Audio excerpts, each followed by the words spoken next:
एक प्रश्न आया है, जब तक लोग आते हैं तब तक मैं इसको देख लेता हूँ कि शायद ये सुबह के विषय से संबंधित ही है। निर्माल क्या कहलाता है? तो ये आगम का एक शब्द है जो जिनायतनों में कुछ अर्पण करने के पश्चात उसके प्रति कुछ भी भाव मूर्छा के आते हैं तो उसको निर्माल के अंतर्गत लेने वाले भाव माने जाते हैं। लेकिन ये इतना व्यापक शब्द हो गया कि ये अन्य किसी विषय वस्तु में भी लाया जाने लगा। अब सीधे से आते हैं दान संबंधी विषय जो सुबह आया था उसको पहले पूरा व्याख्यात कर दिया जाए। किसी ने कोई दान का संकल्प लिया या दान का प्लान किया कि मैं इतने समय में इतना दान करूंगा अथवा कोई एक चीज का निर्माण में कराऊंगा। मान लो कि मंदिर संबंधी बात है तो मैं किसी एक विशेष मंदिर के पार्ट का निर्माण कराऊंगा, ऐसा उसने संकल्प किया और संकल्प इतने समय तक कराऊंगा, चाहे वो राशि के रूप में कहा हो चाहे किसी पार्ट के रूप में कहा हो। यदि वो समय सीमा उलांघ जाता है तब तो इस कैटेगरी में आएगा कि उसको निर्माल का दोष लगता है। लेकिन यदि वो इस समय सीमा के भीतर उस वस्तु को निर्माण कराने का अथवा उतनी राशि दान करने का अपना प्लान बनाया हुआ है तो कतई निर्माल के अंतर्गत नहीं आता। इसको थोड़ा सा और अपन व्याख्यात करते हैं। जैसे आप लोग भी ये संकल्प लेते हैं कि हम 10 उपवास करेंगे पर्युषण पर्व में, तो क्या 10 उपवास आप पहले दिन ही कर डालते हो? संकल्प तो आपने पहले दिन लिया 10 उपवास हम करेंगे और आपने तो पूरा पहले दिन नहीं किया, तो क्या आपको निर्माल का दोष लगेगा? बहुत सारे आप व्रत लेते हैं 16 कारण के, अष्टांगिक के और भी बहुत सारे आचार्य 36 के, कर्म दहन के, 40 शुद्धि के आदि आदि। तो क्या वो सारे के सारे व्रत उपवास एकादश से अथवा उपवास से जो आप करते हो संकल्प लेते साथ ही पूरा कर लेते हो क्या? नहीं ना। आप एक प्लान करते हो कि इतने समय में हम करेंगे अथवा आजीवन हम करेंगे। ऐसा करते कि नहीं करते? तो संकल्प तो आपने आज लिया लेकिन उसको पूरा करेंगे एक समय सीमा के भीतर अथवा पूरे आजीवन में। तो क्या वो आपका संकल्प निर्माल के अंतर्गत आएगा क्या? नहीं आएगा ना। और समझते हैं इसको। एक आगे का एक और शब्द आता है प्रतिक्रमण और प्रत्याख्यान। किए हुए दोषों को निराकरण करना इसका नाम प्रतिक्रमण है और आगामी काल में दोषों को नहीं करना ये प्रत्याख्यान होता है। तो ऐसे ही आज जो कहा जाता है कि नहीं जो हमारे पास प्राप्त है उसमें से देने का नाम दान है, बाकी जो अभी नहीं है उसके बारे में हम प्लान कर रहे हैं तो ये दान के अंतर्गत नहीं आता। दान के अंतर्गत नहीं आता लेकिन दान के प्लान के अंतर्गत नहीं आता, ऐसा किसने कह दिया? ये दान हमारा प्लान है, हमारी योजना है कि हम इतने समय में इतने इतना करेंगे। जैसे कई लोग होते हैं जो अपने आय का इतने प्रतिशत दान करेंगे ऐसा संकल्प लेते हैं, तो क्या पूरे जीवन भर की जो आय है का उसका जो परसेंट है वो पहले दिन ही जमा करा देंगे क्या? ये उनका एक प्लान है कि इतने समय में हम उसको दान करेंगे। तो जैसे उनका वो प्लान वो इतना परसेंट दान करने का भाव निर्माल के भीतर नहीं आता, ऐसे किसी व्यक्ति ने ये कहा कि हम 2 साल में 2.5 साल में इतना हम दान करेंगे, तो उसका ये प्लान है। उस प्लान का यदि उस समय अवधि का वो उल्लंघन करता है, उस समय सीमा से बाहर जाता है, तब तो कथनचित वो दोष माना जाएगा। नहीं है तो वो आपके संकल्प का संतोष माना जाएगा। उस संकल्प के बलबूते पर आप ही और दुनिया में हर दिशा में संकल्प पहले लिए जाते हैं भविष्य संबंधी कार्य संबंधी करने के लिए। भविष्य में वो कार्य होंगे, संकल्प तो पूर्व में होंगे। यदि इस संकल्प का भी यदि आपके जीवन में कोई स्थान नहीं है तो संकल्प शब्द को आप अपने डिक्शनरी से बाहर कर दो। ऐसा करते हैं क्या? नहीं करते हैं। संकल्प तो आप बहुत बहुमान देते हैं, तो यदि दान का भी आपने संकल्प किया है तो उसको आप बहुमान क्यों नहीं देना चाहते? वो भी एक भगवान सूचक शब्द है। और हाँ, इसका मतलब ये नहीं है कि हम अब देते रहेंगे, संकल्प कुछ नहीं किया, नहीं, मन में आपको एक समय सीमा अवश्य माननी चाहिए। उस समय सीमा के भीतर यदि आप दे रहे हैं तो इसमें कहीं कोई दोष लगने वाला नहीं, बल्कि एक संतोष आपके जीवन में होगा कि अभी तक तो जो हम कमाई कर रहे थे वो यहाँ वहां के व्यसनों में जाने के लिए कर रहे थे, क्योंकि आपकी कमाई तो बंद नहीं हो रही है। आप ग्रस्त हैं, अर्थोपार्जन आपका चालू है। अर्थोपार्जन यदि आपका चालू है तो उसमें से मैं इतना किसी आयतन के निर्माण में अथवा किसी परोपकार के कार्य में दूंगा तो ये आपका सद्विचार है। इस सद्विचार को जो यदि ये कहना चाहते हैं कि जो निर्माल का दोष है, तो अभी उसको अलग से विचार कर लेना चाहिए कि कहाँ तक ये निर्माल है और कहाँ तक ये नहीं है। तो ये उस आज के सुबह का विषय आपके सामने फिर पुनः रख दिया। और भी उन्होंने कुछ और करने की कोशिश की थी, हमें लगता है कि इतने पर्याप्त उनका विषय आ गया होगा। ऐसे आपके नागपुर में किसी ने शिखर, किसी ने सहस्त्रकूट, किसी ने डोम, किसी ने गर्भगृह, किसी ने प्रतिमा, किसी ने बेदी, किसी ने और कुछ अपने अपने जो भाव व्यक्त किए हैं और एक समयावधि उन्होंने ली है, तो कतई ये दोष के भीतर नहीं आएगी। उस समयावधि के भीतर यदि उसको चुका देते हैं तो वो एक उनका दान का प्लान माना जाएगा। दान का प्लान हमेशा संतोष पैदा करता है और निर्माल हमेशा संकलेश पैदा करता है। तो निर्माल का तो कहीं समर्थन किया ही नहीं जा रहा है, लेकिन कोई प्लान भी ना कर पाए तो फिर कैसे होगा। इसलिए सुबह हमने कहा था कि चामुंड राय ने भी प्लान किया था कि जितना वो गोमकेश्वर बाहुबली भगवान को बनाने वाला शिल्पी था, उस पहाड़ में से वो पत्थर जितना भी काटेगा, जितना पत्थर गिरेगा, उतना उसके बदले में उसको सोना दिया जाएगा। तो उसका एक प्लान था। नहीं, ये तो आपने ऐसा बोल दिया है तो पहले तय कर दो कितने किलो सोना दोगे उसको। अरे पहले पता तो नहीं कितना किलो सोना, कितना पत्थर वो गिराएगा। तो यदि इसका नाम यदि निर्माल है तो सबसे बड़ा निर्माल का भागी चामुंड राय। इसका नाम यदि निर्माल है तो सबसे बड़े निर्माल का भागी दान चिंतामणि अतिमव्य। अरे उसको तो यही उसकी बहू ने कहा था दोहले में जब आया कि 1000 जिन प्रतिमा का निर्माण कराना है, 1000 शास्त्रों को लिपिबद्ध कराना है, 1000 गर्भवती गायों को, गर्भवती स्त्रियों को दान करना है। ऐसे उसने जब भाव अपने सासू के सामने बताए तो वो दान चिंतामणि जिसका नाम रखा गया, उपाधि दी गई, उस सासू ने अपने बहू की हर भावना को पूरा करने का संकल्प किया। तो क्या संकल्प करते ही पहले दिन सब दान कर दिया उसने?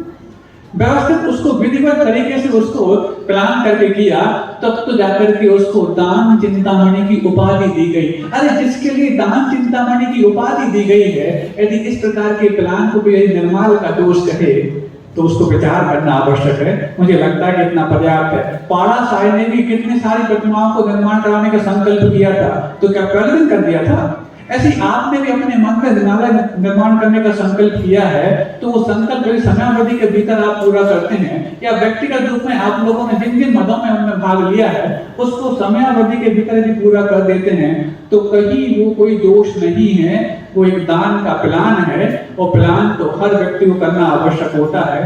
प्लान कहो, संकल्प कहो, उसके बगैर लक्ष्य को प्राप्त करने में सफलता नहीं मिलती है। इस बात को आप समझ सकते हैं। हमें लगता है कि इसमें खुलासा ना पर्याप्त हो गया है। अब अपन नया अवसर लेते हैं और यदि इस बारे में कुछ समझना हो तो पूछ सकते हैं। माँ भी पूछ सकते हैं, उन्हें आप भी पूछ सकते हैं। अपना विषय चल रहा है पिछले कई दिनों से, ये प्रश्न तो लगभग हो गया। विषय चल रहा था क्या?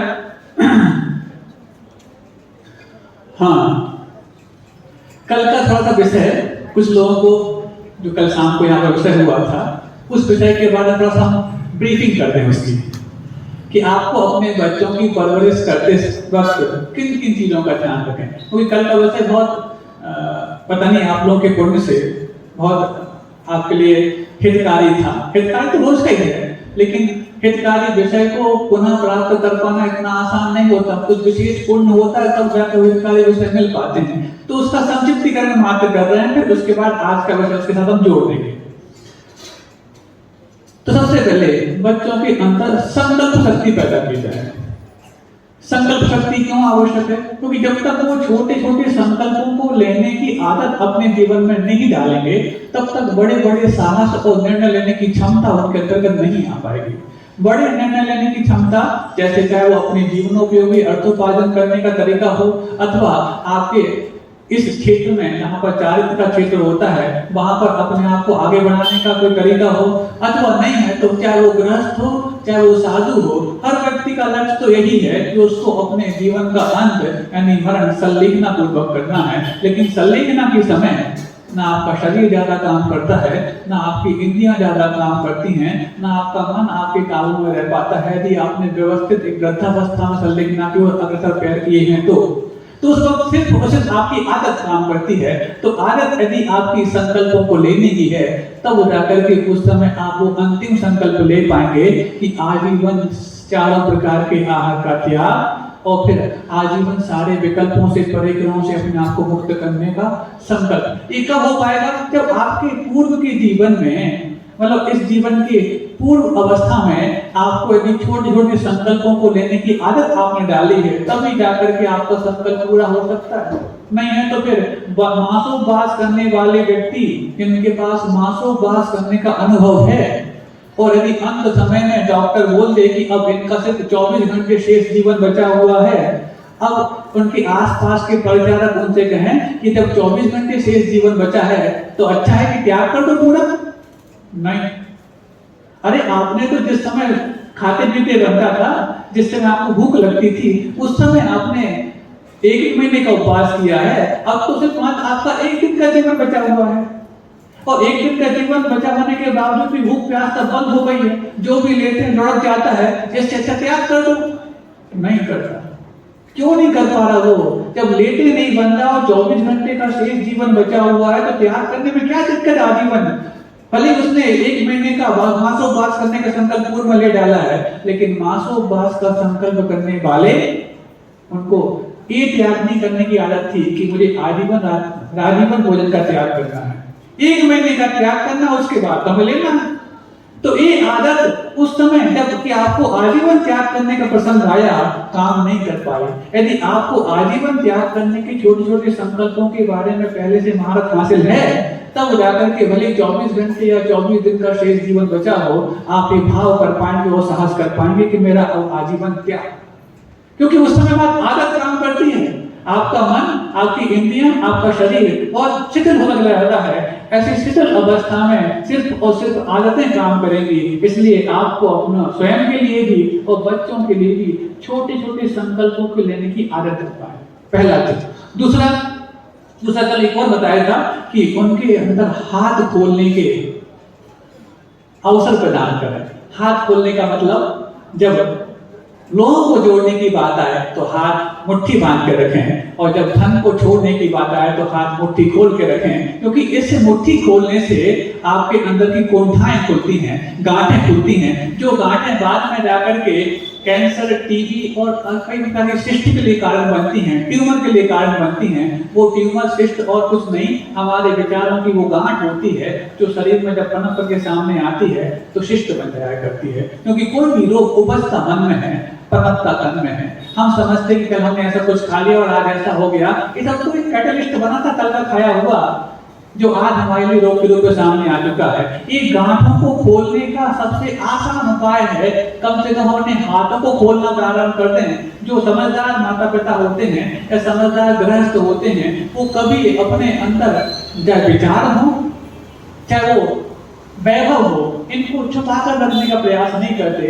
बल्कि परोपकार के क्षेत्र में जनार्दनों की रक्षा में, क्योंकि आज रक्षाबंधन का दिन भी है, जनार्दनों की रक्षा में वो हमेशा अपने उदार भाव को खोल के रखते हैं, जिससे से उनके अंदर शारीरिक स्वास्थ्य भी बना रहता है और मानसिक स्वास्थ्य भी बना रहता है। मानसिक स्वास्थ्य इसलिए जब मन में कुंठाएं नहीं होंगी तो मानसिक स्वस्थ रहोगे, और जब कुंठाओं के निमित्त के रूप में अथवा कुंठा जिसका निमित्त बनती है, ऐसे नैमित्त के रूप में अंदर शिष्ट पैदा होती हैं, वो भी जब नहीं होंगी तो आप स्वस्थ बने रहोगे। तीसरा और कहा था कि आपके अंदर कभी भी कितना भी कोई विचार आ रहा हो, कभी आपको भी और अपने बच्चों को भी कितनी भी परिस्थितियां विपरीत क्यों ना हो, अपने जीवन से हार नहीं मानेंगे। यानी आत्महत्या का विचार नहीं करेंगे, कितनी विपरीत परिस्थिति हो, क्योंकि आपने जिस जमीन पे आप बैठे हो, जमीन से जमीन पे बैठने लायक अपने आप को बनाया हुआ है, तो किसी से एहसान से नहीं बल्कि स्वयं के अपने बलिदान से बनाया हुआ है। और बलिदान से प्राप्त की हुई वस्तु को हम यूं ही छोड़ने का प्रयास कर जाएं, छोटी मोटी विपत्ति को सामने ला करके। अरे छोटी विपत्ति आपको कितना कष्ट देगी, और घबराना नहीं। एक अच्छी बात सुन लो, नई बात सुन लो, पंचम काल में कभी भी चतुर्थ काल जैसे उपसर्ग नहीं आ सकते। हाँ, भले आप दुष्मा काल में जी रहे हैं, लेकिन जो दुष्मा काल में आने वाले भयानक उपसर्ग थे वो पंचम काल में कभी नहीं आएंगे। क्यों नहीं आएंगे महाराज? जब उस काल में आ गए चौथे में, तो पंचम में आने में क्या दिक्कत है? बिल्कुल नहीं आएंगे। लेकिन लिख के रख दो इस बात को, क्यों नहीं आएंगे? क्योंकि उपसर्ग तो वो माना जाता है जब आए तो सहन करने वाला जीवित रहे और सहन करना भी पड़े। आपका इतना सहन नहीं है कि आप उतने भयानक उपसर्गों को सहन कर पाओ। जब इतने हीन सदन के साथ जी रहे हो तो उपसर्ग भी उसी प्रकार के हीन आएंगे। तो जब चौथे काल बराबर उपसर्ग आपके पास आ ही नहीं सकते तो घबराना क्यों? क्यों घबराना? क्योंकि आप उपसर्ग यदि झेल पाए तब तो उपसर्ग माना जाएगा, तो हत्या मानी जाएगी, अहिंसा मानी जाएगी, या आत्महत्या मानी जाएगी। तो ये तो आपके साथ संभव नहीं है, तो घबराने की आवश्यकता भी नहीं है। इसलिए कभी भी आत्महत्या का विचार, सुसाइड करने का भाव अपने जीवन में नहीं लाएंगे। लेकिन एक और चीज समझ लें, जो सामूहिक आत्महत्या होती रहती है। महाराज क्या बोल रहे हो? ये कब होती रहती है? हाँ, सामूहिक आत्महत्या के विचार कई प्रकार होते रहते हैं। कैसे होते रहते हैं? टीवी देखते हैं, अनर्गल बातें सोचते हैं, अनर्गल चीजें वहां दिखती हैं, तो क्या होता है? ये तो सामूहिक आत्महत्या है। अपने पवित्रता की हत्या करने का आत्महत्या नहीं मानी जाएगी, क्योंकि आप पवित्रता के आधार पर ही तो पशुओं से कुछ भिन्न माने जाते हो। यदि पवित्रता आपके जीवन से भी गायब हो गई तो एक पशु और एक मनुष्य में क्या अंतर रह जाएगा? अब पवित्रता गायब कैसे होती है? आप सोचो, स्नैपचैट पे होती है, रील्स, समझ लो ना। तो टिकटॉक पहले होता था, और टिकटॉक पे अपने स्वयं के वीडियो डालते थे 10-25 मिनट के, 10-25 सेकंड के, 1 मिनट के। अब वो टिकटॉक तो बंद हो गया, तो चाइनीज गेम था। अब तो नए नए तरीके निकाल लिए, इंस्टाग्राम पे रील्स बनाते हैं, और इसमें खास तौर से महारत हासिल कर रखी है महिलाओं ने। गलत बोल रहे हैं। वो छोटे छोटे अपने वीडियो बना करके और अपने आप को बनावटी रूप में प्रस्तुत करके वो डालते हैं, अपना ही स्वयं नुमाइश करते हैं। क्या आवश्यकता है? आप अपनी नुमाइंदगी करो, आप अपनी प्रतिभा को आगे बढ़ाओ तो समझ में आती है, लेकिन नुमाइश करने लग जाओ, एक कतई आपको शोभा नहीं देती है। इसलिए इन रील्स से आपकी पवित्रता कितनी खंडित हो रही है आप समझ लीजिए, और इनके माध्यम से आप अपने जीवन में क्या संदेश देना चाहते हैं स्वयं को भी और अपने आगामी पीढ़ी के लिए। आपको ये सोचनी विचारनी बात है, क्योंकि रक्षाबंधन की बात है। आपके सद्विचारों की रक्षा करना प्रत्येक मानव का फर्ज है। सुबह भी कहा था कि आपको रक्षाबंधन शब्द का अर्थ क्या निकालना है, क्योंकि रक्षाबंधन एक समास है। रक्षा यदि बंधनम अथवा बंधनात् रक्षणम, बंधन से रक्षा करना है अथवा रक्षा के लिए बंधन स्वीकार करना है। तो रक्षा के लिए बंधन यानी संकल्प स्वीकार करना ये आपके लिए आवश्यक है। और विष्णु कुमार महाराज ने जो किया था वो बंधन से रक्षा की थी, जो 700 मुनिराजों के लिए 7 दिन तक एक स्थान पर बंधन बना के रख दिया था, उससे उन्होंने रक्षा की, इसलिए उनके लिए वो रक्षा बंधन था। और हम अपने जनायतनों की, सद्विचारों की और सधर्मियों के लिए रक्षा के भाव करेंगे। इस रक्षा के भाव करने में जो संकल्पित हो रहे हैं उसका नाम रक्षा बंधन है। दोनों प्रकार के रक्षा बंधन, समाज से समाज का अर्थ आप कैसा निकालना चाहते हैं आपके ऊपर डिपेंड करता है। तो हमारे सद्विचारों की, हमारी पवित्रता की हम रक्षा कर पाए, ये भी रक्षा बंधन है। और फिर एक और बात और कही थी कल कि कभी भी मन में विचार आ रहे हों कुछ खोटे कार्य करने के, खोटे कार्य करने के हों, चाहे आत्महत्या के विचार हो। आत्महत्या का विचार तो जीवन में एक ही बार काम कर देगा आपका, लेकिन और दूसरे जो खोटे कार्य करने के भाव मन में आते हैं तो कई बार मन क्या करता है? मन ये कहता है कि कोई बात नहीं, मन में तो आई गई करके देख लो, क्योंकि मन से ही तो कर्म बंद होता है, भावों से कर्म बंद होता है। तो भावों से यदि कर्म बंद होता है, बिल्कुल ठीक मानते हैं। एक अच्छा दोहा है, मन जाए तो जाए तू मत जाए शरीर, और उतरी भरी कमान तो क्या करेगा तीर।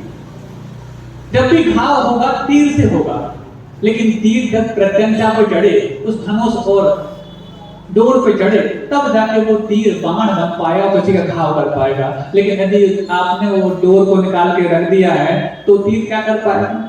ऐसे हम मानते हैं भावों के माध्यम से कर्म बंध होता पक्का होता है, लेकिन जब उस भावों के लिए वचन और काय का संबंध मिल जाता है तब जाकर के भाव बहुत गंभीर बन जाते हैं, वो गंभीर घाव करने वाला बन जाते हैं। लेकिन यदि आपके मन का कार्य है, लेकिन आपने वचन और काय जो आपके कंट्रोलेबल हैं उनको कंट्रोल में रखा है, तो आपके भाव एक दिन अपने आप कमजोर पड़ जाएंगे और आप पाप बंध से भी बच जाएंगे। और तब तक यदि हो भी रहा है तो कितना पाप बंद होगा, 33%।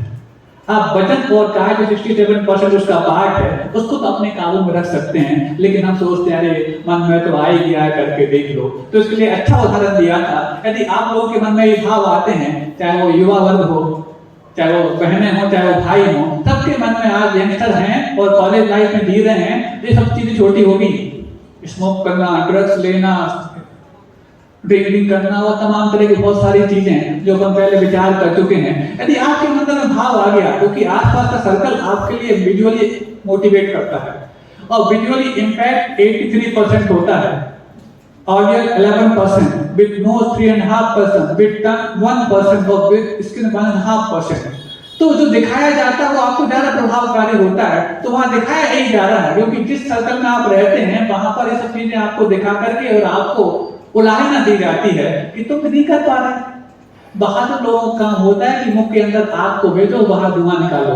ये कल बात आई थी, मैं इसलिए उसको दोबारा रिपीट कर रहा हूँ क्योंकि कल कुछ लोग और थे, आज कुछ लोग और हैं, इसलिए उन बातों को भी आप पढ़ लें और फिर नई बात हम इसके बाद जस्ट लेके आने वाले हैं। तो यदि आपके मन में भाव आ गया कि नहीं करके देख तो लिया जाए, और एक बार करके देख तो उसके बाद पक्का यदि गलत होगा तो आजीवन छोड़ देंगे, और मानते हैं आपकी संकल्प शक्ति बहुत मजबूत है, आप जो संकल्प लेते हैं पक्का निभाते हैं, लेकिन उस संकल्प शक्ति के बलबूते पर कभी आपको ये रिस्क मत लेना, एक बार करके तो देख लो। और एक्सपीरियंस नहीं किया तो जीवन में क्या किया, ये वाली बात भी आपको उलाहना दी जाती है। हर चीज का एक्सपीरियंस होना चाहिए। क्या हर चीज का एक्सपीरियंस आपने करके देख करके उसको छोड़ा? कि आग में जलना आपने कई बार जला है तब जाके आग से बचना सीखा है? क्या जहर खाने से मरते हैं आपने कई बार मर के देख लिया तब जाके जहर का त्याग किया है? क्या पानी में डूबने से हम डूब करके वो सांस रुक जाती है तो कई बार पानी में पहले डूब के देखा फिर जाके पानी में नहीं डूबने संकल्प लिया है क्या? तो जब इन सब चीजों के बारे में आपने बिना खुद के संकल्प, बिना एक्सपीरियंस के दूसरों को देख करके अपने आप को बचाने का संकल्प लिया है और आज तक निभा रहे हो, तो बाकी सब चीजों के बारे में भी दूसरों के उसके दुष्परिणाम देख करके अपने आप को बचा सकते हो। नहीं तो हर चीज को अनुभव करके छोड़ोगे तो कोई आपको कहीं का नहीं छोड़ने वाला, और कोई भले ही छोड़ दे लेकिन कर्म आपको कहीं का छोड़ने वाला नहीं है। इसलिए हर चीज को संकल्प के अनुभव के आधार पर छोड़ने की जिद पैदा मत कर लेना, कुछ चीजों को दूसरों के अनुभव से भी छोड़ने लायक अपने आप को बना लेना। तो यदि आपके अंदर भाव आ रहा है और सोचा कि हाँ तो यही है, एक बार कर लिया जाए, तो एक बार जो आपने किया वो आपकी स्मृति बन जाएगी, और आपके बार बार भाव आ रहा है आपने एक बार भी नहीं किया, ये आपका कौतुक माना जाएगा। पता नहीं कैसे होता होगा, क्या उसका टेस्ट होता होगा, क्या उसकी सुगंध होती होगी, ये आपके मन में बार बार भाव आ रहे हैं, लेकिन आपका सच्चा मन बोलता है नहीं गलत चीज है, उससे बचो। लेकिन जो बदन वाले भाव होते हैं आपके बार बार आकर के आपको परीक्षित करते हैं, करके देख तो दे एक बार क्या होता है, कैसा होता होगा, क्या उसका टेस्ट होता होगा, क्या उसकी गंध होती होगी, क्या उसका स्पर्श होता होगा, क्या उसका कलर होता होगा। ये जो आपके अंदर बार बार भाव आ रहे हैं कौतुक माने जाते हैं, और इन बार बार भावों से आप परेशान होकर एक आध बार पढ़ डालने की इच्छा कर लेते हैं और कर लिया। अब वो व्यक्ति जिसने भाव तो हो ही गए, एक बार कर लो उसके बाद हमेशा छोड़ देंगे, और पक्का हमेशा के लिए छोड़ दिया, लेकिन एक बार करने का सबब उसके दिमाग में आ गया, यानी स्मृति उसके पास है कि मैंने एक बार किया है। एक तो ऐसा व्यक्ति है, और दूसरा व्यक्ति ऐसा है जिसने बार बार भाव आने के बाद एक बार भी नहीं किया, लेकिन अपने भावों से परेशान बहुत हो रहा है। उसका परेशानी भले ही हो है, लेकिन उसका भी आत्मविश्वास बचा हुआ है कि मैंने एक बार भी नहीं किया है। अब होगा क्या, एक कौतुक और स्मृति, कौतुक पर हमेशा स्मृति भारी पड़ती है। यदि आपने एक बार कर लिया है तो आप अपनी नजरों में गिर जाएंगे, आप अपना आत्मविश्वास खत्म कर पाएंगे, खत्म कर दिए होंगे। और जिसने आज तक नहीं किया है, बार बार भावों से परेशान अवश्य है, लेकिन उसके हाथों में अभी उसका आत्मविश्वास सुरक्षित है, क्योंकि मैंने अभी एक बार भी नहीं किया है, और इस आत्मविश्वास के बलबूते को पूरा जीवन पार कर सकता है। और जो व्यक्ति एक बार करके वो भले छोड़ दिया कि आपकी बात नहीं करेंगे, पहली बात ऐसी शक्ति आपके पास होती तो एक बार भी करते क्यों? फिर भी मान लिया कि एक बार आपने कर लिया और आजीवन छोड़ देंगे, संकल्प ले भी लिया है, तो विस्मृति आपको हमेशा परेशान करेगी, और ऐसी परेशान करेगी कि आप अपनी नजरों में हमेशा अपने आप को गिरा हुआ पाओगे। व्यक्ति पहाड़ से गिर जाए तो फिर भी बच सकता है, लेकिन जो अपनी नजरों में गिर जाता है उसको बचने के बहुत कम चांस होते हैं। क्यों? क्योंकि जो अपनी नजरों में गिर जाता है उसकी हालत ऐसी होती है, क्योंकि दूसरों के सामने कुछ गलती हो जाए तो फिर भी हम कन्फेस कर लेंगे और प्रायश्चित कर लेंगे, लेकिन जो गलती हम अकेले में कर बैठते हैं उसको दूसरों के सामने प्रकट करने का साहस नहीं होता, और उनको प्रकट करके और प्रायश्चित लेकर के अपने आप को हल्का करने का मुझे अवसर कभी नहीं मिलता। तो दोहरी मार जो मेरे ऊपर पड़ती है, मैं अपनी ही आंखों में गिर जाता हूँ, अपनी ही नजरों में मैं गिर जाता हूँ। इस अपनी ही नजरों में गिरने से बचने के लिए हमेशा कौतुक से बचना हो तो स्मृति को कभी अंजाम मत देना। स्मृति यदि आपकी हमेशा हमेशा के लिए छूट गई गलत कार्यों की, तो फिर आपका कौतुक भी कमजोर पड़ जाएगा और एक दिन आप परेशानी से भी बच जाएंगे। ये कल तक का वैसे हो गया था, कुछ लोगों को कल मिल नहीं पाया था, और तो हो सकता है कुछ नया चीज मिल गया है। पुण्य की बात है, क्योंकि अच्छे विषय दोबारा मिल पाना बहुत पुण्य को दिन में होता है। एक बार सुनकर के उनको छोड़ दिया जाए, हमने सोचा कि अच्छे विषय थे, यदि इनके जीवन में हमेशा के लिए स्थायी हो जाएं तो मैं दोबारा बोलने में किसी तरह नहीं है। अब आप नया विषय लेते हैं, और क्या सिखाया जाए उनके लिए, तो और उन बच्चों के लिए पुनर्जन्म के बारे में भी बताया जाए। आज जो मिशनरीज हैं, जो बड़ी बड़ी संस्थाएं हैं, वो तो सिर्फ एक कहती हैं अरे, और मिशनरीज हो या ना हो, आपका मॉडर्न साइंस तो ये बोलता है, जैसे वो मशीन के कलपुर्जे होते हैं ना, यहाँ वहां लगाए वो तैयार हो गया मशीन, उसके बाद जब तक इसके चलेंगे उसके बाद खत्म हो जाएगा। भस्मीभूतस्य देहस्य पुनरागमनं कुतो भवेत्, ऋणं कृत्वा वित्तं भवेत्। क्या बोला जाता है? ऋण लेकर के घी पियो, क्योंकि ये भस्मीभूत देहस्य, इस शरीर का एक बार यदि राख हो जाए तो कहां आने वाला पुनः। इसलिए जितना संभव हो ऋण लो और घी पियो। ऋणं कृत्वा हितं भवेत्। क्या शुरू में क्या बोलते हैं उसको? हाँ, एक चरण है, उसको याद आज बता दूंगा कि यावत जीवित सुखम जीवित। हाँ, आ गया है, पूर्ण बहुत है। यावत जीवम सुखम जीवित, ऋणं कृत्वा वित्तं भवेत्, भस्मीभूतस्य देहस्य पुनरागमनं कुतो भवेत्। जब तक जियो सुख से जियो, ऋण लेकर के, लोन लेकर के घी पियो, क्योंकि एक बार यदि शरीर खत्म हो जाए तो फिर कहां पर दोबारा आने वाला है। इसको बोलते हैं चारवाक मत। वही चारवाक मत पूरा आपका साइंस आपको परोसता है। किसने देखा ये सोल वापस रिवर्स करेगी, रीइंकारनेट करेगी, पुनर्जन्म लेगी। अभी तो जो सामने सुख है उसको तो छोड़ रहे हो, वो उम्मीद कर रहे हो कि बाद में बैकुंठ मिल जाएगा, स्वर्ग मिल जाएगा, मोक्ष मिल जाएगा। सामने सुविधाएं मिली हैं, पंखे के नीचे बैठे हैं और एसी कूलर चल रहा है, अच्छा शरीर सुखी अपने आप को महसूस कर रहा है। नहीं, तपस्या करने चलो। क्यों चलो भाई? ऐसा बोलते हैं वो लोग। क्यों जाओ जब साक्षात सुख सामने दिख रहा है, इसको छोड़ करके क्यों दुख में जाओ? और पता नहीं बाद में मिला कि नहीं मिला, तो उससे भी जाएंगे और इससे भी जाएंगे। ऐसा सिखाया जाता है। ऐसा सिखाने वाले उनकी बातों में जल्दी कैसे आ जाते हैं? क्योंकि उनको अपने पुनर्जन्म पे विश्वास नहीं होता। एक तो विश्वास ये नहीं होता, और दूसरा विश्वास ये नहीं होता कि अच्छे का फल अच्छा मिलता है कि नहीं, बुरे का फल बुरा मिलता है कि नहीं। आप ही लोग बोलते बोले महाराज जिनके साथ अच्छा करो वही हमारे साथ दगा दे देते, और जिनके साथ थोड़ा सा ठोक बजाए काम करो वो सब अच्छा कर लेते।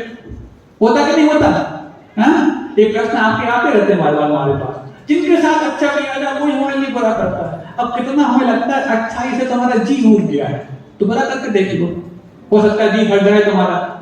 दो ही तो काम होते हैं, तो अच्छा हो गया बुरे होंगे। यदि आज तो अच्छा करने से आपका जी उठ गया है तो फिर बुरा करने की शुरुआत करके देखो। लेकिन महाराज अब अच्छे का फल अच्छा होता है, बुरे का फल बुरा होता है, समझ में तो आता नहीं, कहा तो यही जाता है सबका अच्छा विचार रखो। गांधी जी के 3 मंत्र बता दिए जाते हैं, बुरा ना देखो, बुरा ना सुनो, बुरा ना बोलो, लेकिन ये नहीं बताया जाता बुरा ना सोचो। बुरा ना सोचो, यदि ये मात्र बंदर पर्याप्त हो जाए तो बुरा देखना, बुरा सब कुछ कोई मना नहीं। यदि आपके मन में पवित्रता है तो दृष्टि कहीं भी जाए लेकिन आप उसमें गाफिल नहीं होंगे। सुनने में कुछ भी आ जाए तो आप गाफिल नहीं होंगे, बोलने में तो आएगी नहीं, क्योंकि अगर आपके विचार ही इतने पवित्र हो गए हैं तो जिन विचारों को सहारा पा करके शब्दों का निर्माण होता है वो तो अपने आप पवित्र हो जाएंगे। बुरा ना सोचो, ये पर्याप्त बंदर है जो आपको सुंदर बनाने के लिए आवश्यक है। तो महाराज अब ये 2 प्रश्नों का उत्तर मिल जाए तो फिर और सुनते हैं पुनर्जन्म के बारे में तो विश्वास तब होगा, क्योंकि बिना मरे स्वर्ग मिलता नहीं। आज तक मिला किसी को? है कैसे मालूम आपको? बिना मरे स्वर्ग नहीं मिलता, ये आपने लिखा कैसे? मतलब स्वर्ग मिलता है क्या? और स्वर्ग मिलता है तो क्या आज आपको स्वर्ग है? महाराज बड़ा उलझा वाला प्रश्न है, कुछ सुलझा के बता दो ताकि हम तो समझ लें। अच्छा यदि आपको ये बता दें बिना मरे कि पुनर्जन्म होता है तो आप क्या करोगे बताओ? अरे कम से कम धन्यवाद तो दोगे ना। आपको बिना मरे पुनर्जन्म के बारे में विश्वास करा रहे हैं बैठे बैठे, तो धन्यवाद दोगे कि नहीं दोगे? और धन्यवाद दोगे तो उसके पीछे आपका उद्देश्य क्या होगा आप समझ लेना। और दूसरा, अच्छे का फल अच्छा और बुरे का फल बुरा होता है, ये भी आपको बिना मरे बता दें तो क्या करोगे? ये 2 प्रश्नों के उत्तर हम आपको देते हैं। इन प्रश्नों के उत्तर आपको स्वयं को भी आना चाहिए और अपने बच्चों को पुनर्जन्म और अच्छे का फल अच्छा होता है बुरे का फल बुरा होता है इसके बारे में आपको बचपन से सीख देनी चाहिए। तो सुनो, अच्छा अभी तक जो कुछ भी आपने पाया है वो कहीं ना कहीं सीखा है आपने। जो भी आपके पास नॉलेज है, ज्ञान है, वो तो कहीं सीखा है ना, प्रशिक्षण लिया है, ट्रेनिंग ली है। पक्की बात क्यों नहीं? पीछे वाले सुन रहे हो? आपके मतलब की बात कह रहे हैं, कोई दूसरे की बात नहीं, पड़ोसी की में नहीं, खुद की बात सुन लो। हाँ, तो जो भी आज तक आप नॉलेज पाए हो या तो स्कूल में या कॉलेज में या फिर अपने एक्सपीरियंस से कहीं नहीं पाए हो ना, पक्की बात है। लेकिन जब वेरी फर्स्ट मोमेंट जब आप पैदा हुए थे, भूख लगने पर रोना है, ये आपने किससे सीखा? और रोने का एक्टिंग कैसे करना है, ऐसे नहीं करना, किससे सीखा? हो सकता है माँ ने आपको घर में रख करके संस्कार दिए हों, लेकिन ये संस्कार तो नहीं दिए होंगे कि जब तुम्हें भूख लगे तो हमें संकेत कर देना, हम समझ जाएंगे, दूध पिला देंगे। सिखाया था कैसा? तो इस बच्चे के पास जबकि आप बड़ी छोटी छोटी चीजों को सीखने के लिए ट्रेनिंग लेते हैं, और इतनी बड़ी सीख कि हमने जीवन की सबसे बड़ी आवश्यकता की पूर्ति करने के लिए एक बार मात्र रो दो, तब हो जाए अपना इंतजाम। ये किसने सिखाया उस बच्चे को? और जब कोई उछाले तो रोना नहीं, क्योंकि थामने वाले हाथ नीचे मौजूद होंगे। ये विश्वास आपके पास आया कैसे? किसने सिखाया इसको? जबकि छोटी छोटी और बड़ी बड़ी बातें आप बिना ट्रेनिंग के नहीं सीख पाए हो, तो जीवन के अमूल्य चीजें जो आपके जीवन को रक्षा करने के लिए आवश्यक बन जाती है, कहां से सीख कर आए? क्या मां ने सिखाया? मां ने एक बात नहीं सिखाई होंगी, अच्छे संस्कार तो दिए होंगे, संस्कार लिए भी होंगे, लेकिन तुम्हें इस प्रकार से मुझे संकेत कर देना नहीं सिखाया। और ये तो होगी आप लोगों की बात, क्योंकि आप लोग के पास तो जन्म लेने के पहले 9 महीने का और आपके पास समय था गर्भ का, लेकिन वो अचानक उमस हो गई। उमस हो गई तो क्या हुआ? अचानक भरभराकर चींटियां पैदा हो गई। बच्चों, अचानक भरभरा की चींटियां पैदा हो गई, और क्या होता है? लाइन लगा करके जा रही हैं बहुत दूर तक, हजारों की तादाद में वो चींटियां बामी का निर्माण कर रही हैं। बामी समझते हो? छोटे छोटे मिट्टी कर ले जाकर के बड़ा बड़ा वो अपना आशियाना तैयार करती हैं। इतना बड़ा आशियाना कि बुर्ज खलीफा भी कमजोर पड़ जाए उसके आगे। जानते हो बुर्ज खलीफा क्या होता है? दुनिया की सबसे बड़ी इमारत। तो मनुष्यों को रहने की सबसे बड़ी इमारत है कौन सी? बुर्ज खलीफा। तो जो आपके हाइट का अनुपात है उससे उसकी हाइट का अनुपात जो देखा जाए, वो चींटी की हाइट, वो चींटी जिस बामी को बनाती है उससे भी बड़ी हाइट बना लेती है। मतलब बुर्ज खलीफा भी छोटा पड़ जाए। और इतना बेहतरीन आर्किटेक्ट, बिना आर्किटेक्चर किए हुए, बिना एमबीए कोर्स किए, कि कहां पानी गिरे तो एक बूंद भी पानी अंदर ना जाए, लेकिन क्रॉस मेंटेनेंस पूरा बना रहे। कहां पर स्टोर रूम हो, कहां पर डाइनिंग रूम हो, कहां सब व्यवस्थाएं रहती है उसमें। कभी आपने ब्राह्मी को देखा हो तो समझ जाओगे। अब जो अभी पैदा हुई उसके पास तो 9 महीने का समय नहीं था माता पिता की माता, तो ये कहां सीख गई? और आपस में टकराते जाते हैं, टिकट दी आगे बढ़ते जाते हैं। यहाँ पर एक भी व्यक्ति यदि टकरा जाए तो केस कर दे अदालत में जाकर के, चैरिटी कमिश्नर में जाकर के, लेकिन ऐसा वो नहीं करते। क्यों? क्योंकि उनको तो अभी पैदा हुई और अपना इतना लंबा चौड़ा आशियाना बनाने का संस्कार उनको कहां मिला? ये ट्रेनिंग कहां मिली? जब आप खाना पीना भी बिना ट्रेनिंग के नहीं सीखते तो इतना बड़ा आशियाना तैयार करने की ट्रेनिंग उनको कैसे मिल गई? इसका मतलब है यदि अभी उनको ये ट्रेनिंग नहीं मिली है तो कभी तो मिली है। और अभी जब पैदा हुए हैं तो इससे एक मोमेंट पहले का भी यदि आपने उनका एग्जिस्टेंस स्वीकार कर लिया, इसी का नाम तो पुनर्जन्म। और यदि पुनर्जन्म हुआ है तो पुनर्जन्म होगा भी। यदि आप री इनकारनेट किए हैं तो आप री इनकारनेट करेंगे भी। और यदि करेंगे तो हर व्यक्ति को अपने आप से रहनुमाई तो होती ही है, होती कि नहीं होती? यदि नहीं होती तो आज के लायक तो आपने कमा खा लिया। आप अपने आगामी जीवन के लिए कमा रहे कि नहीं कमा रहे? रेनकोट बेच रहे कि नहीं बेच रहे? अरे रेनकोट के पीछे क्यों पड़े रहते थे? अरे बारिश के मौसम में क्या हम स्वेटर की बात करें क्या? तो स्वेटर की बात कर लो, स्वेटर हो, शर्ट्स हो, किड्स वियर हो, बेच रहे कि नहीं बेच रहे? क्यों बेच रहे हो? क्या आज के लायक आपके पास पर्याप्त तो नहीं है क्या? है, लेकिन महाराज जीवन बहुत लंबा चौड़ा है। तो हर व्यक्ति को अपने भविष्य के बारे में चिंता है कि नहीं? अब यदि आपको पता लग जाए कि आपका भविष्य 100 साल का है तो 100 साल तक सुख से जिए उतनी आप इंतजाम करोगे। और पता लग जाए कि 100 साल के बाद भी आपका भविष्य है तो उसकी भी आप चिंता करोगे, क्योंकि हर व्यक्ति को अपने भविष्य चिंता होती कि नहीं होती? होती कि नहीं होती? पीछे वालों आपको है कि नहीं? पीछे वालों हाल बताओ, चिंता है? तब तो कमाने का प्रयास कर रहे हो, नहीं है तो आज के लायक तो पर्याप्त हो चुका है। हर व्यक्ति को अपने भविष्य के बारे में चिंता है, तब तो आज वो कमा रहा है और कमाने के लिए पढ़ रहा है और पढ़ने के बाद जॉब कर रहा है, जॉब करने के साथ साथ फिर ठोकरें भी खा रहा है, सब कुछ कर रहा है। जॉब के साथ ठोकर शब्द क्यों इस्तेमाल करते हो महाराज? क्योंकि कुछ चीजें होती हैं जो बादाम खा के समझ में आती हैं और कुछ चीजें होती हैं ठोकर खा के समझ में आती हैं, और जिनको बादाम खा के समझ नहीं आती वो जॉब करके समझ जाती है, इसलिए उनको बोलते ठोकर खा। तो सुनो, अब हर व्यक्ति को अपने भविष्य के बारे में चिंता है, तब तो वो आज से अपने भविष्य की चिंता के लिए सब कुछ कर रहा है वर्तमान में। यदि आपका भविष्य 100 साल तक का है तो 100 साल तक की चिंता करोगे, और आपका भविष्य उसके बाद है तो आप उसकी भी चिंता करोगे। और जिस व्यक्ति को पुनर्जन्म पर विश्वास होता है वो ही अपना भविष्य इस जीवन के बाद और है विश्वास कर पाता है। तो जब जैसे आप इस समय आगामी भविष्य जो इस जीवन का उसकी चिंता कर रहे हैं, तो आपके भविष्य इसके बाद और है ये विश्वास होता है तो आप उसकी भी चिंता करेंगे। इसका मतलब है कि यदि आपको पुण्य पाप पर विश्वास नहीं हो रहा है तो ये तो दूर की बात है, आपको पुनर्जन्म पर विश्वास नहीं हो रहा है। और यदि आपको पुनर्जन्म पर विश्वास इस दृष्टांत के माध्यम से यदि हो गया है तो फिर आपको पुण्य पाप पर विश्वास अपने आप आने लग जाएगा। लेकिन हमारा पुण्य पाप पर विश्वास तो हम कर लें कि ठीक है, लेकिन अच्छी का फल अच्छा, बुरे का फल बुरा होता है। मतलब हम पाप करें तो हमें कष्ट मिलेगा, पुण्य करें तो हमें सुख मिलेगा, ये हमें समझ में नहीं आता। क्योंकि पाप करने वाले फल भूल रहे हैं और दिन भर धर्म ध्यान करने वाले भूल रहे हैं। ये तो पक्का करा दो कि अच्छे का फल अच्छा और बुरे का फल बुरा होता है। सुनना चाहते हो शायद कि नरक में जाके देखोगे?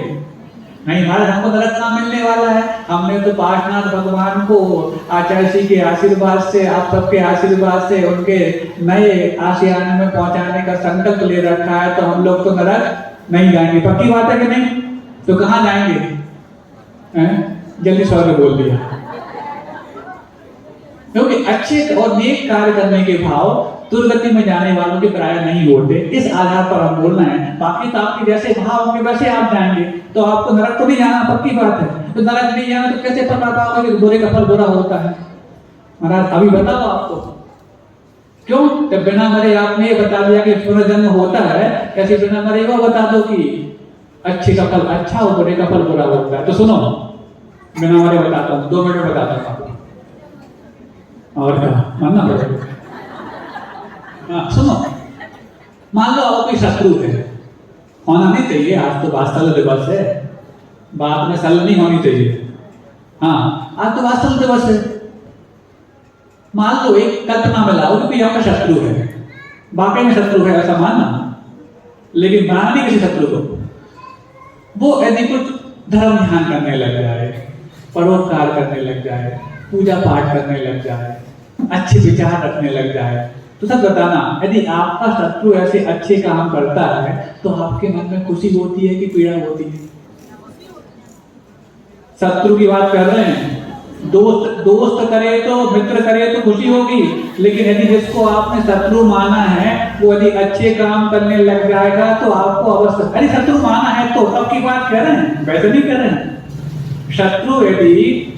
शत्रु वही होता है जिसके हर अच्छे कार्य के प्रति आपकी ईर्ष्या होती है, वो शत्रु है। जिसके प्रति आपको ईर्ष्या नहीं हो तो शत्रु है ही नहीं। इसलिए हमने कहा कि शत्रु यदि होता है उस कल्पना को अपने अंदर 1 मिनट के लिए अंजाम देना, उसके बाद भूल जाना वो शत्रु है। तो जो शत्रु है उसके हर अच्छे काम के प्रति आपको अंदर से ईर्ष्या होने लग जाएगी, पीड़ा होने लग जाएगी। क्यों? कि अच्छा करने लग गया है तो इसका अच्छा होने लग जाएगा, यदि नेक कार्य करने लग गया है तो इसका भला होने लग जाएगा, जबकि इसका हम भला चाहते नहीं। और कल को वो गलत काम करने लग जाए, चोरी चपाटी करने लग जाए, व्यसनों में फंस जाए और भी अनैतिक कार्य करने लग जाए, बहुत अच्छा बेटा, अब तेरा सर्वनाश तो तू स्वयं कर लेगा, ऐसा आतंक नहीं भावा। क्यों? शत्रु है। शत्रु का यदि हम बुरा करना चाहते हैं, वो यदि वो अपने खुद के परिणामों के माध्यम से, खुद के कार्यों के माध्यम से खुद का बुरा करने लग गया है तो हमारा काम तो आसान कर दिया है। तब तो जाकर के उस आसान काम को देख के हमारे अंदर खुशी होती है। इसका मतलब क्या हुआ? अच्छे का फल अच्छा और बुरे का फल बुरा होता है, लेकिन शत्रु करे तब। इकट्ठापन यहाँ क्यों करते हो आप? जब शत्रु को अच्छे का फल अच्छा और बुरे का फल बुरा मिलता है तब तो आपको खुशी या फिर आपको पीड़ा होती है। तो फिर जब शत्रु करने के बारे में इतने आप विश्वस्त हैं तब तो उसके अच्छे करने पर पीड़ा होती है और बुरा करने पर आपको दुख होता है, खुशी होती है। तो फिर आप भी यदि अच्छा करेंगे तो आपको अच्छा मिलेगा, बुरा करेंगे तो आपको बुरा मिलेगा। एक तरफा विश्वास आप छोड़ करके दोनों तरफ लगाने लग जाओगे तो आप भी फिर पुण्य पाप पे विश्वास अपने आप करने लग जाओगे। एक तरफ पुनर्जन्म पे विश्वास हो गया और एक तरफ पुण्य पाप पे विश्वास हो गया। अब बताओ जीवन में क्या शेष रह गया? और जब भी हम अपने जीवन से लापरवाही पेश लाते हैं, लापरवाही से काम करते हैं, हमारे जीवन से उस समय के लिए पुनर्जन्म पे विश्वास उठ चुका होता है। जब भी हमारा मन पापों में जाने का करता है उस समय हमारा पुनर्जन्म पे विश्वास उठ चुका होता है, अथवा बुरे का फल बुरा होता है ये विश्वास उठ चुका होता है। ये दो ही विश्वास उठने से आप पाप कर पाते हैं। ये दो ही विश्वास उठने से आप पाप कर पाते हैं। और जिस बच्चों में, जिन माता पिताओं में ये दो चीजों का पक्का विश्वास है वो पाप कर ही नहीं पाएंगे, वो पाप कर ही नहीं पाएंगे। और यदि गृहस्थी में है तो जहां तक है पाप से बचने का प्रयास करेंगे, फिर उनसे पाप होते हैं वो करते हैं, करना पड़ता है ऐसा भाव आया करेंगे नहीं। और जिनको खुल्ला खुल्ला मजा आ रहा है, रौद ध्यान कर रहे हैं, पक्का उनके जीवन में पुनर्जन्म, रीइंकार्नेशन, रीबर्थ इसके बारे में कोई विचार नहीं और कोई प्रार्थना नहीं। तब तो जाकर के पापों में रौद ध्यान कर रहे हैं, हिंसा नंदी, विषा नंदी, चौर्य नंदी और विषय संरक्षण नंदी। अब इतनी बात आ गई महाराज, और क्या सिखाना चाहिए हमारे लिए अपने बच्चों को? बच्चे का मतलब वही बच्चा नहीं जो आपके सामने होता है। आप अपना जो मन जो बच्चा बना के रखिए उसको सिखाने के बारे में सोचने लग जाओ। नहीं तो महाराज से हम परवरिश करने के तरीके सिखा रहे हैं। परवरिश दोनों की होती है, खुद की भी होती है और बच्चों की भी होती है, और साधन की भी होती है, बड़ों की भी होती है, सबकी सिखा रहे हैं। और हम तो आप लोग के निर्देश से खुद को सिखा रहे हैं। जब हम सिखा सकते हैं अपने आप को तो आपको सिखाने में कौन सी दिक्कत है? दिक्कत है क्या? नहीं महाराज, आज तो रक्षाबंधन है, इसलिए सद्विचारों का रक्षा हो, इसीलिए सदाचार की कक्षा में आपको ये वाली बात कही जा रही है। अब एक और बात, ये तो कई बार मन में आता है जब हमारे साथ कुछ बुरा हो जाता है तो सबसे पहले हम उन चीजों से अपने आप को दूर करने का प्रयास करते हैं जिनको नेक कार्य मान करके अभी तक हम करते आए थे। क्या किया भगवान ने? इतनी पूजा पाठ की, सब कुछ किया, उसके बावजूद भी हमारे सबसे प्रिय व्यक्ति को उठा लिया। ऐसा हमें भाव आता कि नहीं आता? मतलब उठाने धरने का पूरा ठेका ले रखा भगवान ने, मतलब कुली से बदतर वो हो गए। ये उठाने धरने का काम कुली का था, भगवान का नहीं था। अब इस बात को अपन इस मैटर को शुरू कर रहे हैं आज से। ये सब बातें अब आपके लिए धीरे धीरे बहुत छोटे छोटे दृष्टांतों के माध्यम से बड़े बड़े रहस्यों को खोलने के रूप में सामने आने वाले हैं, यदि आप प्रतिदिन समय पर यहाँ आने वाले हैं तो। कितने लोग हैं जो प्रतिदिन यहाँ पर समय पे आ पाएंगे? अब कल से आपके लिए बहुत नई चीज मिलने वाली है, जो आपके लिए बहुत कठिन लगती थी, बहुत आसान और सुलझे हुए उदाहरणों के माध्यम से बहुत ऐसी आपके लिए बन जाएगी कि आप बड़े बड़े रहस्यों को सुलझा करके और अपने जीवन में उत्थान के रास्ते पा सकते हैं। तो सबसे पहला कि कोई दुनिया में इस दुनिया को मैनेज करने वाला मैनेजर है कि नहीं? इस सृष्टि का कर्ता कोई है कि नहीं?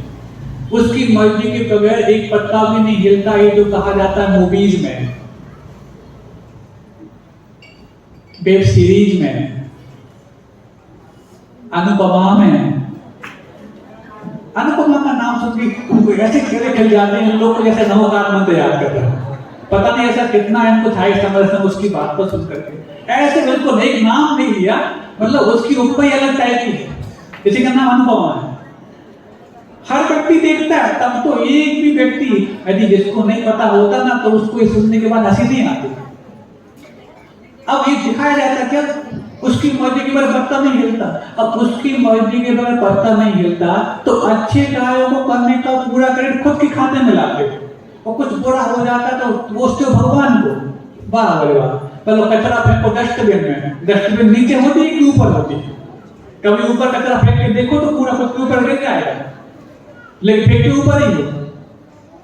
अब इस बात को अपने को समझना है, जब घर का एक भी मुखिया एक छोटे से परिवार को मैनेज करता है तो उसको मैनेज करने में कितनी मशक्कत करनी पड़ती है। किसको कहाँ रखना है, कैसे करना है, कैसे खिलाना, कैसे पिलाना, कैसे पढ़ाना, कैसे बढ़ाना, सब कुछ सोचना पड़ता है। जब एक छोटे से परिवार के मुखिया को उसको मैनेज करने के लिए इतनी मशक्कत करनी पड़ती है, और जो यदि पूरी दुनिया को मैनेज करने लग जाए, कितना उसको दुख तकलीफ नहीं होगी। किसको तकलीफ देना है, किसको सुखी करना है, ये मैनेज नहीं करना पड़ता होगा, तो फिर वो अपने सुख का उपयोग कब कर पाएगा? ये विषय कंटिन्यू रहेगा। आज इतना ही। अहिंसा परमो धर्म की, कोटि समानि परिणाम सिद्धि, स्वात्मोपलब्धि शिव शौक सिद्धि, चिंतामणि चिंतित